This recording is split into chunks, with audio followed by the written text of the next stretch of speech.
ஒரு பசியோடு இருக்கிற பையனை கூட்டு வந்து ப்ராங்க் பண்ணுறேன்னு சொல்லிட்டு அவனை வெறுப்பேற்றுனா அந்த பையன் என்னதான் பண்ணான்னு பாருங்களேன். இவனுங்க 2 பேரையும் தெரியாதவங்க எவனும் இருக்க முடியாதுன்னு நான் நினைக்கிறேன். ஏன்னா அந்த அளவுக்கு பார்த்தீங்கன்னா ஃபேமஸான ஆட்கள் பார்த்தீங்கன்னா இவங்க 2 பேரும்.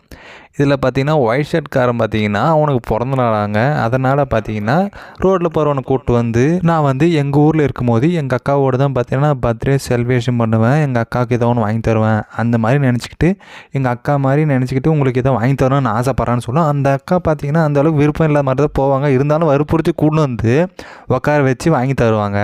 அதே மாதிரி பார்த்தீங்கன்னா இன்னொரு பையனையும் அதே மாதிரி எனக்கு பிறந்த நாள்னா எங்கள் ஊரில் இருந்தால் எங்கள் அண்ணனுக்கு அதே மாதிரி பார்த்தீங்கன்னா செலிப்ரேஷன் பண்ணுவேன், எங்கள் அண்ணனுக்கு இதை வாங்கி கொடுப்பேன், அது மாதிரி உங்களை நினச்சிட்டு நான் ஏதோ ஒன்று வாங்கி கொடுக்குறேன்னு சொல்லிட்டு கூப்பிட்டு வருவேன். அந்த பையனையும் பார்த்தீங்கன்னா கூட்டு வந்து உட்கார வைக்கிறான்.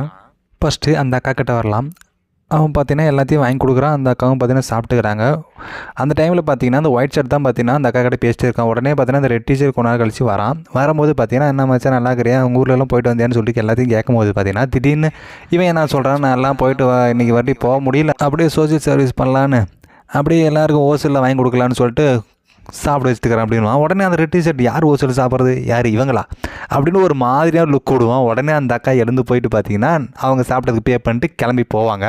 இவன் போகும்போது எதுக்குங்க நீங்கள் காசு கொடுத்தீங்க அப்படின்னு சொல்லிட்டு கேட்கும்போது, நான் உனக்கு சாப்பிட்டது நானே வந்து கேட்டேன்றா, நீ தானே வந்து கூப்பிட்டு போய் எங்கள் அக்கா மாதிரி இருக்கிறேன்னு சொல்லிட்டு வாங்கி கொடுத்தேன்னு சொல்லிட்டு பலாருன்னு கண்டத்துலேயும் அடைஞ்சிட்டு பார்த்தீங்கன்னா போயிடுவாங்க. கெட்ட வார்த்தைலாம் திட்டிட்டு போயிடுறாங்க.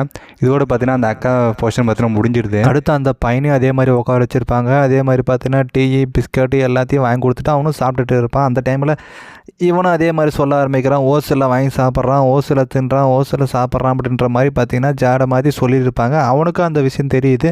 இருந்தாலும் கொஞ்ச நேரம் பார்த்தீங்கன்னா நிறைய கலாச்சிருப்பாங்க. இருந்தாலும் அவன் அமைதியாகவே சாப்பிட்டுட்டு இருப்பான். கொஞ்ச நேரம் கழிச்சு, ஏன் ப்ரோ நீங்கள் அமைதியாகவே இருக்கிறீங்க, இவ்வளோ சொல்கிறேன், நீங்கள் இது எதுவுமே எங்களை ஒரு ரியாக்ஷனே இல்லைன்னு சொல்லிட்டு கேட்கும்போது, இல்லைங்க நான் காலையில் வந்து நைட்டு சாப்பிட்டது காலையில் கூட சாப்பிட்லன்ற மாதிரி சொல்லியிருப்பான். உடனே பார்த்தீங்கன்னா எல்லாருக்கும் எமோஷன் வந்துடுமா அவங்க 2 பேருக்கும். அந்த பையனோட பசியை புரிஞ்சுட்டு உடனே பார்த்தீங்கன்னா அவனுக்கு சாப்பாடு வாங்கி தரதும், அதுக்கப்புறம் அவர்கிட்ட காசு கொடுக்குறதும், அதுக்கப்புறம் பார்த்தீங்கன்னா என்னோடய நம்பர் இதுதான், ஏதோ ஒரு ப்ராப்ளம் இருந்தாலும் ஃபோன் பண்ணுங்கன்னு சொல்லிட்டு போகிறாங்க.